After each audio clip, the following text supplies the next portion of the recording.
Y a pas à dire, Bordeaux, ça reste quand même une ville magnifique. Ouais, j'adore. Oui, oui, qu'est-ce qu'il y a? Comment ça, qu'est-ce que je fais? Bah, figure-toi que les joueurs du PSG sont partis dimanche midi à Bordeaux en vacances. Eh ben, je fais la même, je profite de mes vacances. Oui, 8% des abonnés veulent un nouveau concept. Mais t'inquiète pas, c'est déjà tout prévu. Mais bien sûr, tout est prévu. Je vais lancer aujourd'hui le nouveau concept. Non, non, je vais pas commencer à faire des coups de gueule. Le problème, c'est que si je commence à faire un coup de gueule maintenant, jusqu'à la fin de la saison, je vais faire des coups de gueule à chaque après-match. Donc non, ça vaut pas le coup. Non, non, t'inquiète pas, j'ai une idée, ne t'inquiète pas pour ça. Et je vais tout leur expliquer maintenant, t'inquiète pas. Les amis, bonjour et bienvenue sur la chaîne Pouce PSG. Aujourd'hui, tout nouveau concept. À partir de maintenant, tous les lundis, il y aura un récap PSG sur toute la semaine d'avant. Et on verra tous ensemble le mercato, les matchs, les tweets, les interviews, on va tout récapituler. Les amis, bien sûr, avant que je commence le tout premier épisode, n'oubliez pas de vous abonner pour être au courant de toutes les prochaines vidéos.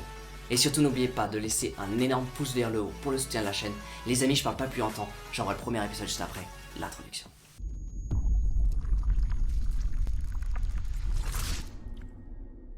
Les amis, quoi de mieux pour commencer ce premier épisode que parler de ce match Monaco-PSG. Le PSG s'est lourdement incliné au stade de Monaco avec un score de 3-0 en faveur de Monaco. Le PSG reste quand même à 12 points d'avance sur le Dauphin, mais juste après ce match, le bilan est net. Ça fait 4 défaites sur les 6 derniers matchs. Le PSG est dans une position réellement très lourde et les supporters en ont plus que ras-le-bol. Après avoir été sifflés au Parc des Princes contre Bordeaux, il est possible qu'il y ait encore de nouveaux sifflets pour le prochain match qui est à domicile. Alors bien sûr, pourquoi ils ont perdu, ça va être super simple. On parle beaucoup de la direction, mais on parle également notamment des joueurs. Alors bien sûr, les supporters commencent à en avoir marre à force de voir leurs joueurs ne rien faire sur le terrain. On parle beaucoup de joueurs qui sont déjà partis en vacances, qui étaient déjà dans leur tête en vacances. Il n'y avait aucune cohérence dans le jeu. Mais après, quand on regarde un petit peu la feuille de match, on s'aperçoit quand même qu'il y avait Wijnaldum en attaque côté droit et Xavi Simons qui restait quand même sur le banc. Donc même si le manque de professionnalisme des joueurs peut être quand même à retenir, il y a quand même un manque de cohérence sur la feuille de match dès le début.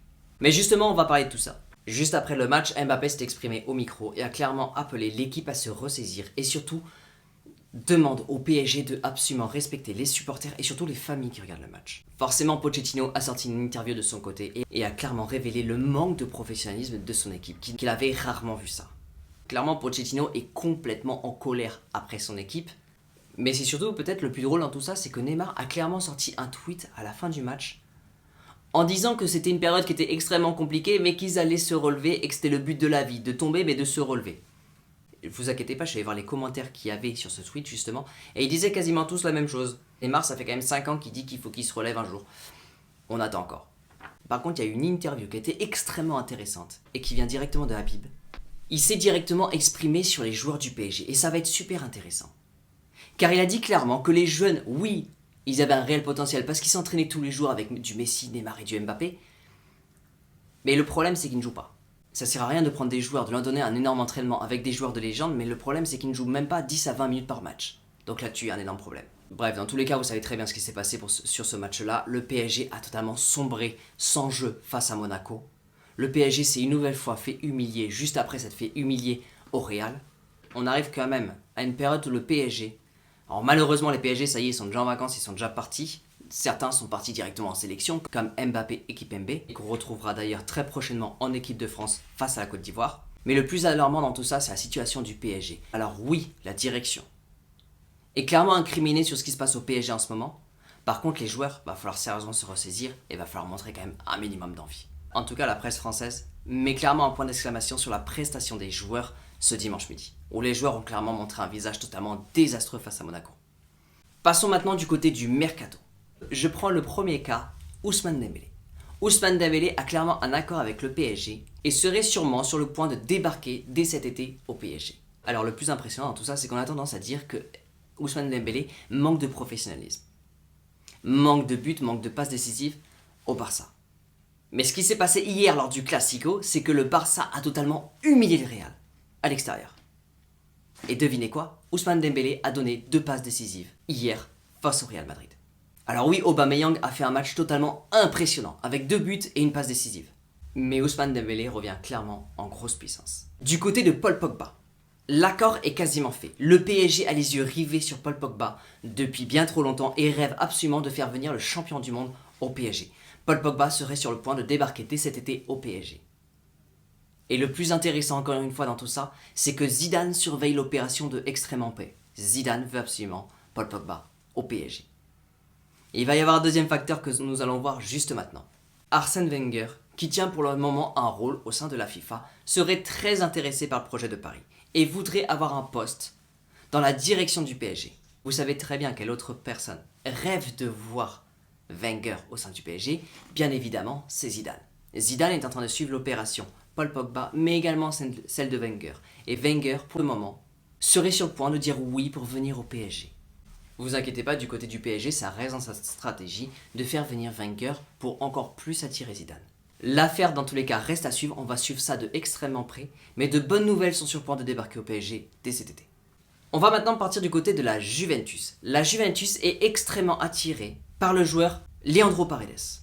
Leandro Paredes serait sur le point de partir normalement pour un prêt, c'est l'idée de départ, pour la Juventus. Très prochainement. L'idée principale serait de remplacer Melo, car lui sera absent pour un délai de 3 mois. Ce qui peut être extrêmement problématique pour la Juventus. Donc pourquoi pas justement faire partir Leandro Paredes du côté d'Italie.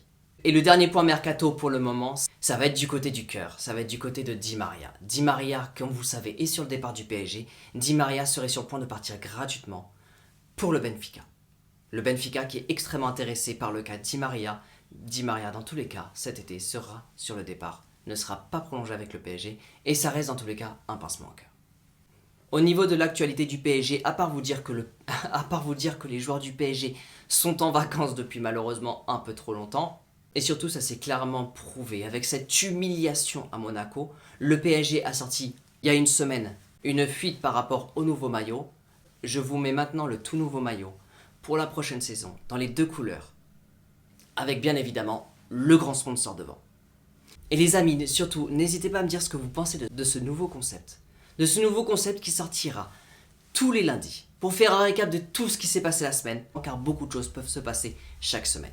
Les amis, dans tous les cas, merci beaucoup d'avoir regardé cette vidéo jusqu'au bout. J'espère sincèrement que ça vous a plu. Vous inquiétez pas, j'ai encore plein de nouvelles idées pour de nouveaux concepts, pour encore plus améliorer la chaîne. La seule chose que je vous demande, c'est si jamais vous avez aimé, un maximum de pouces vers le haut, juste pour le soutien de la chaîne. On se retrouve très vite pour une toute nouvelle vidéo. N'oubliez pas, prenez soin de vous. Et ici c'est Paris.